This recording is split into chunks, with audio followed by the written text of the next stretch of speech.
Amerikadagi Kommunizm qurbonlari xotir fondining tadqiqotchisi Adrian Zinz Uyg'urlarning paxta setish va boshqa fasllik hosil yig'ish ishlarida davomli holda majburiy emgak qilinayotganligini oshkorladi.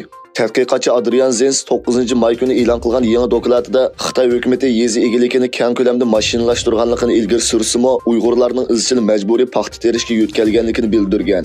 Adrian Zinz bu yangi dokladida O'zbekiston va Sharq Turkistondagi paxta sohasining davlat qo'llashidagi majburiy emgakini selishtirib chiqqan bo'lib, har ikki joydagi davlat qo'llashidagi majburiy emgak tuvandagi o'rtaq xususlarga yana davlatning ehtiyojli xizmatchi qabul qilish normasini belgilashi, xizmatchi qabul qilish, tarbiyalash, xizmat manziliga yetkazish, xizmat manziliga yo'tkash, emgakchilarni boshqarish va ishchilarni tutib qilishdek 6 xil o'rtaq aloyidalikka ega ekan.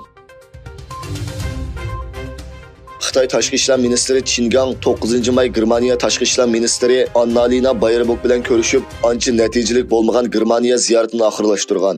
Ondan 10-may Fransiyaga kelib, Fransiya Tashqi ishlar ministri Katarini Kolonna bilan uchrashgan.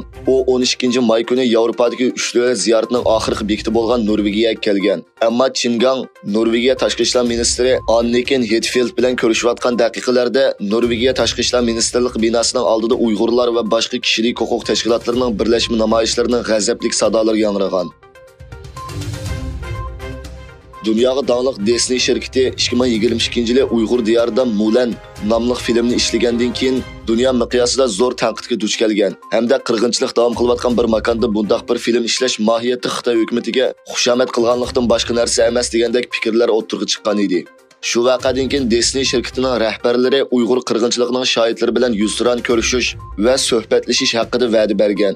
Yaqinda Disney shirkatining o'zlari bergan va'dasini bekor qilganlik oshkor bo'lgandan keyin xalqaro yana bir qitim zo'r g'ulg'ul ko'tarildi.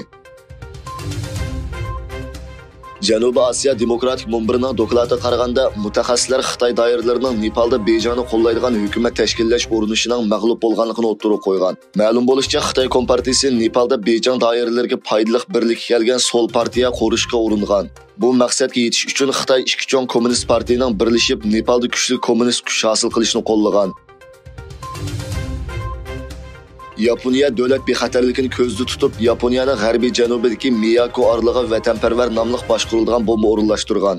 Yaponiya ichki kabinetining bosh kotibi Hirokazu Matsuno Yaponiya havo mudofaa armiyasining Okinawa orolidagi Miyako orlig'i vatanparvar boshqarilgan bomba o'rinlashtirganligini oshkorlagan. Ma'lum bo'lishicha, Yaponiyaning g'arbiy janubiga joylashgan Okinawa'dagi Miyako, Yonaguchi va Ishigaki orli Yaponiyaning Tayvan bo'g'ziga eng yaqin rayon ekan. Amerika Indoneziya bilan texnik kuchlik bexatarlik munosabatining Xitoyning Hind Tinch okean rayonidagi dengiz okean faoliyatlarining kuchayishi qarshi turishini umid qiladi.